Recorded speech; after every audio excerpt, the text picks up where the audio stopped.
Ladies and gentlemen, welcome back to Basement Machinist. Today, collet attachments. What options do you have for your older lathes, your South Bends, your Logans, or your Atlas Craftsmans? Truthfully, a few of these options that I'm going to go over today can be applied to the newer lathes. However, my focus is mainly on the older stuff because that's what I have. I've done a lot of searching and I've found a lot of different options. And I've split them up into 4 categories, and I'm going to go over each category starting with the most expensive and working my way down to the least expensive. First up is collet chucks.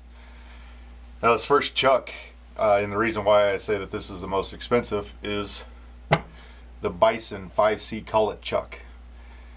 The cheapest I have found this chuck is on Global Industrial. It is $398.95. What's good about this chuck is it takes the 5C collet, so you can hold up to 1 1/8" material, and it will let you have complete pass-through through the chuck, so you can have up to what your spindle bore is. My particular lathe can pass through 3/4 of an inch. The collets are relatively cheap. I've seen them anywhere between $6 and $15 a piece. One downside is these come plain backed, so you'll have to machine your own backing plate.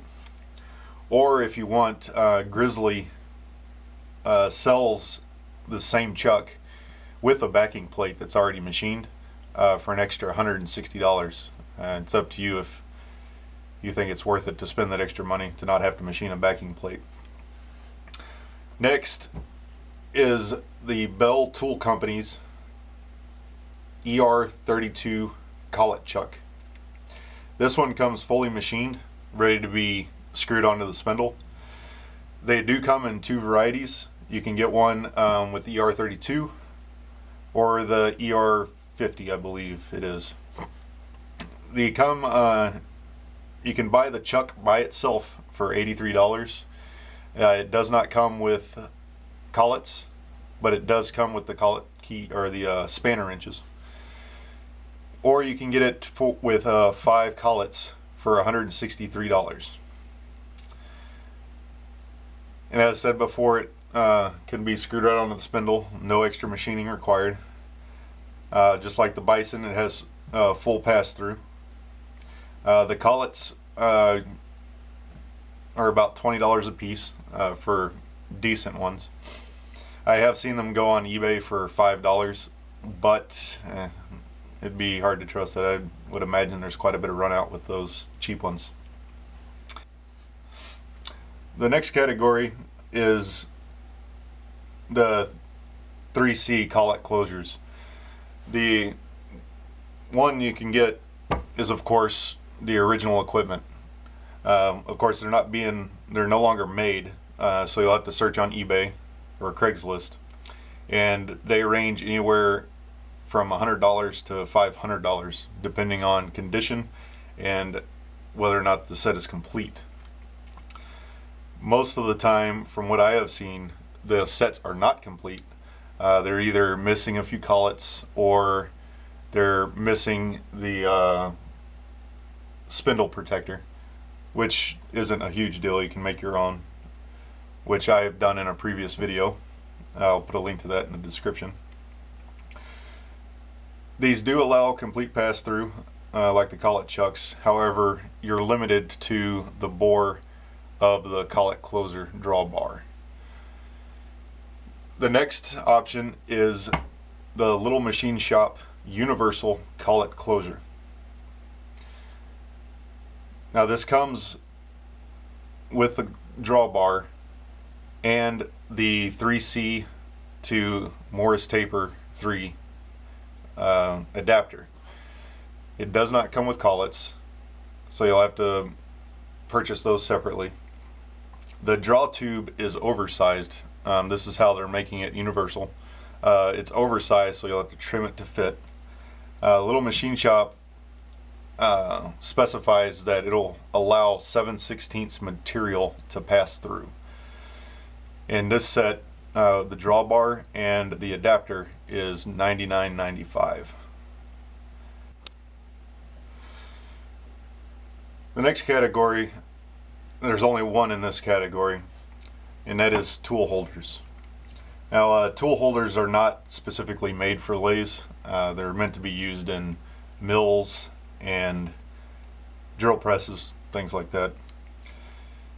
This particular set that I'm showing is made by Schar's Tool Company, and you can get it as a set with a few collets for $180, or you can buy just the holder for $65, but that does not come with collets or spanner wrenches.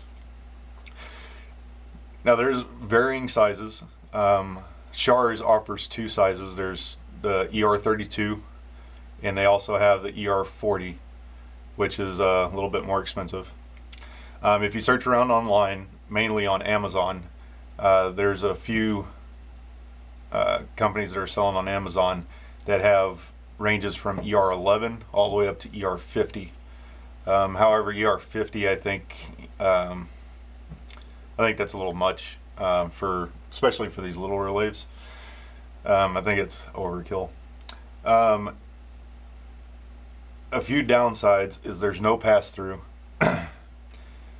You're limited to how much you can actually stick into the tool holder, and you'll have greater stick out. With greater stick out, you start to lose rigidity, and with loss of rigidity, accuracy starts to suffer. So if you go this route, I highly suggest that you support the end with either a live or a dead center. The final option, and the option that I chose because it's the cheapest, is spindle taper collets. My particular lathe is a South Bend 9-inch Model A, and it has a number 3 Morris taper. And this is one of my Morris taper collets. Like the tool holders, you cannot have complete pass-through. With this particular collet, you have roughly an inch that can be put into the collet, but it does not have as much stick out as the tool holders do. This has considerably less stick out. With these collets, the Morris taper number 3, you can get up to 3/4 of an inch capacity, which for me and the things that I do, that's plenty. So let's head over to the lathe and see what it takes to mount one of these into the spindle. And in order for you to tighten the collet into the spindle of this lathe, you'll have to make your own drawbar. And this applies to the tool holders as well. You'll need a drawbar to draw them up into the spindle. And what I did is I just used a piece of all thread. The particular collets that I got used 3/8 by 16 all thread. On one end, I pinned a coupling nut and a standard 3/8 bolt on the end, and the bolt is there so that I can tap it with a brass hammer to release the chuck or the collet, because they don't readily release themselves. Another thing you'll need to do, and you'll need to make this yourself, is a bushing that will fit into the spindle.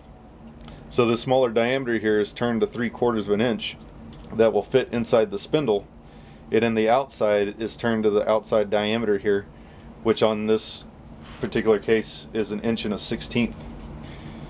And then I also recommend using a flat washer along with it, so that the coupling nut isn't just butted right up against your bushing. You just stick your collet in and just tighten it up, and you're good to go. Alright, I've got my 3/8 collet in, and I'm going to stick a piece of drill rod. This is that center finder we made in one of my previous videos. I'll leave a link to that video in the description. We're going to put that in here and tighten it up. We're going to put an indicator on it just to see how accurate it is.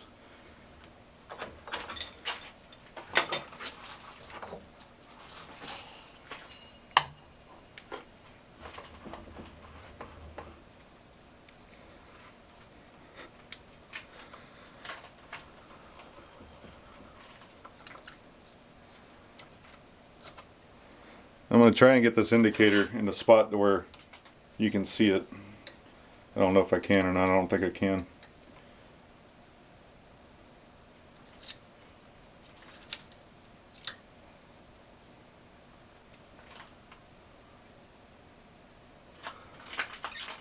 Yeah, you can kind of see the needle. There's a little bit of a glare, but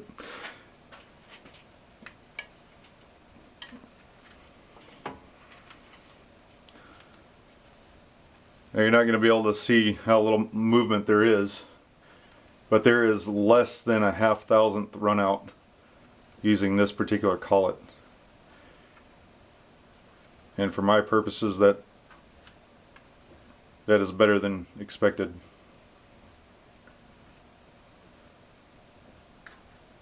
I am very happy with that.